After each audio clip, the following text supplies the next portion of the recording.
Já os vírus com simetria helicoidal, eles lembram bastões longos que podem ser rígidos ou flexíveis. O genoma viral está no interior do capsídeo cilíndrico e oco, com a estrutura helicoidal. Os vírus que causam a raiva e a febre hemorrágica são exemplos de vírus helicoidais. O vírus da ebola, também mostrado abaixo, é um exemplo também de um vírus com simetria helicoidal.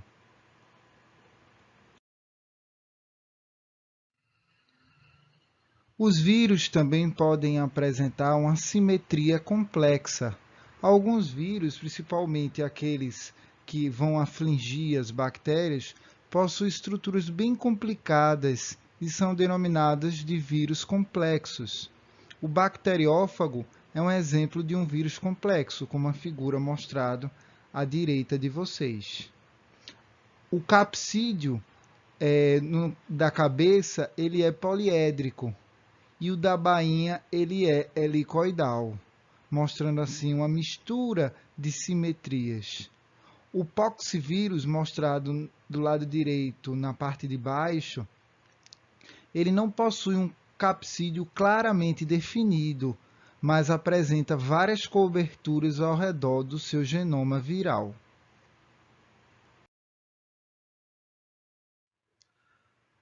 Alguns vírus são denominados de vírus envelopados. Esses vírus, eles apresentam envelope que é formada por uma bicamada lipídica na parte externa ao capsídeo. São derivados de membrana das células que são parasitadas, ou seja, a partir do momento que esses vírus saem das células do hospedeiro, eles levam consigo parte da membrana desses hospedeiros, formando esse envelope. Esse envelope contém glicoproteínas virais, também chamadas de espículas ou peplômeros, que estão associados à infectividade viral. E não apresentam uma proteção extra, pois são facilmente destruídas. Quais são as funções desse envelope? As principais funções são as ligações aos receptores celulares, a penetração do vírus na célula e também são determinantes antigênicos que o nosso sistema imunológico consegue reconhecer.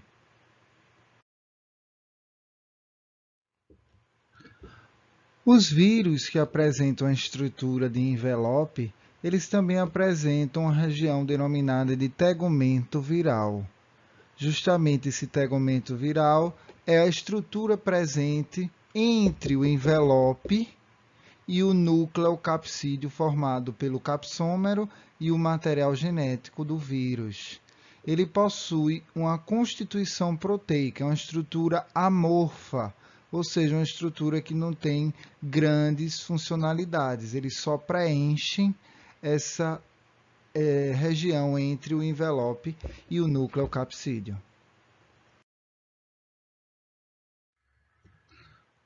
Uma classe de vírus denominado de retrovírus apresenta uma proteína especializada em fazer a transcrição de forma inversa ao sentido convencional, ou seja, de um RNA produz um DNA, que esse DNA depois formará um novo RNA que será traduzido em formas de proteínas.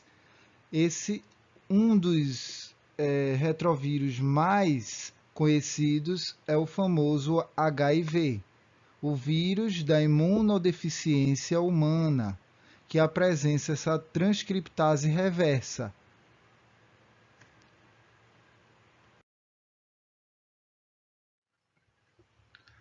O genoma viral pode ser constituído pelo DNA ou RNA.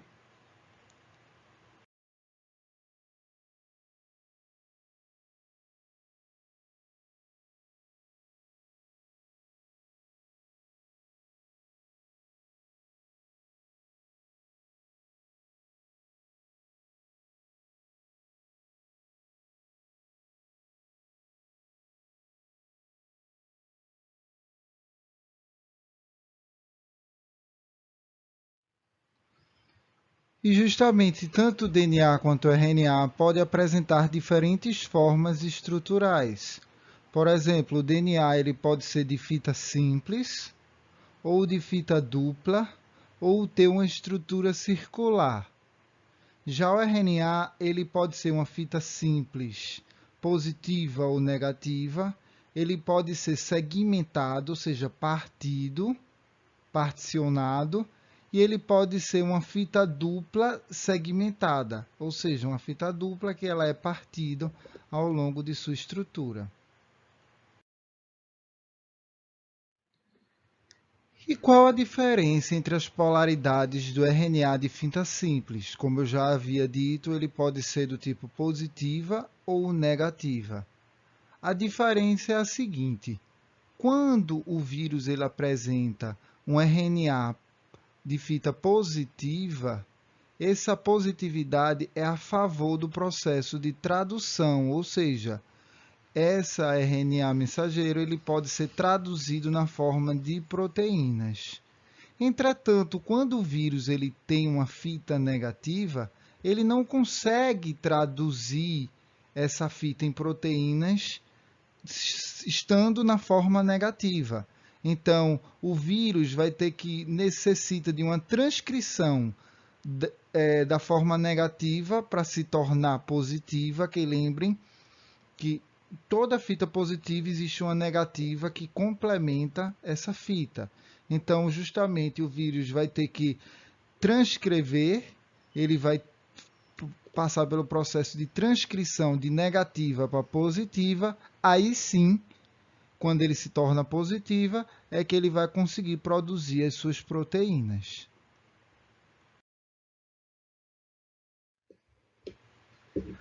Os vírus possuem uma nomenclatura para facilitar na identificação de cada um dos vírus que você for trabalhar. Normalmente, quando você fala da ordem do vírus, como mostrado na tabela, ele tem a terminação viralis. O da família Viridae, da subfamília Virine, do gênero vírus e da espécie vírus. O exemplo, temos aí o caso do vírus do sarampo, tá? Onde tem o nome de todas as suas nomenclaturas, desde a ordem até a espécie. E ele vai possuir apenas um nome para identificar o tipo de vírus em relação à sua espécie. E pode ser utilizado uma denominação comum, como vírus do sarampo ou herpes vírus humano, por exemplo.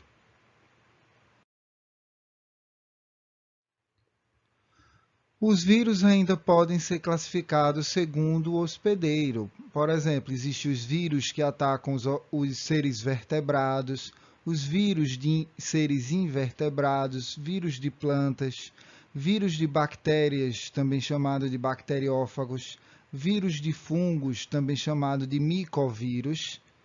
Ele pode ser classificado também segundo o tipo de ácido nucleico, por exemplo, vírus do DNA e vírus de RNA.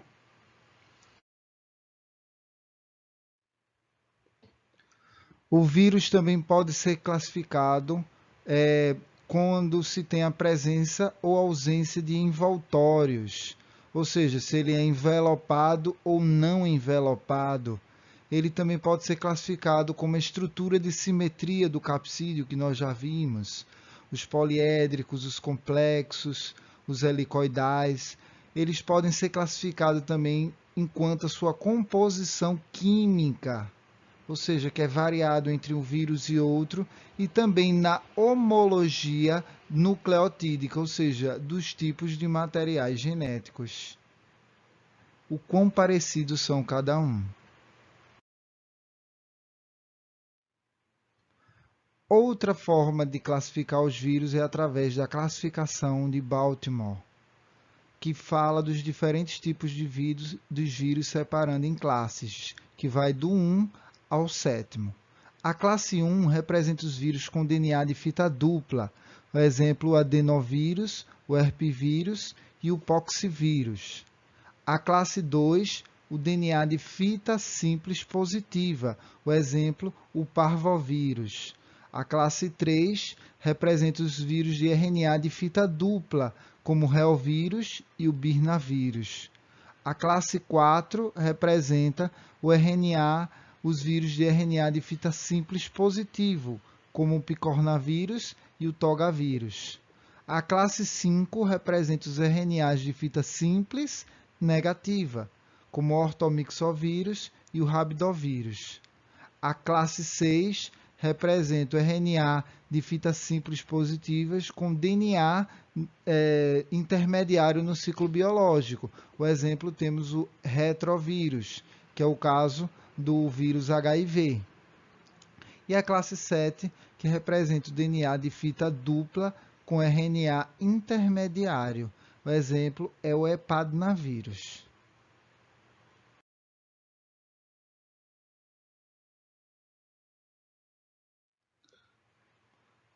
Essa imagem reflete muito a classificação de Baltimore. Mostram que todos os tipos de materiais genéticos virais culminam no final para a formação do RNA mensageiro positivo. Iniciando aqui, podemos ver os vírus de DNA de fita dupla, onde eles são transcritos na forma de RNA mensageiro positiva. Os vírus com RNA de fita simples positiva, ela pode ser usada diretamente para o processo de tradução, ou seja, traduz a forma de proteína. Já os vírus de RNA de fita simples negativa, ela vai ter que ser transcrita para a sua forma positiva. Os vírus de RNA de fita dupla, ele vai ser transcrito justamente a sua forma negativa para a forma positiva. Os retrovírus de RNA de fita simples, ele vai ter que passar pelo processo da transcriptação reversa, ou seja, eles vão ser transformados no intermediário de DNA de fita dupla, para posteriormente eles se separarem e serem transcritos na forma de RNA mensageiro no sentido positivo. A mesma coisa acontece com os vírus de DNA de fita simples. Eles se separam e, a partir daí, é gerado um molde de RNA mensageiro no sentido positivo. Então, lembrem, para ser formadas as proteínas dos vírus, no final de tudo, tem que culminar no RNA mensageiro no sentido positivo. Isso se deve porque os ribossomos só conseguem ler o RNA quando ele está no sentido positivo. É por isso que o vírus ele transforma sempre quando tem uma forma negativa em positivo. E tudo no final culmina por RNA mensageiro no sentido positivo.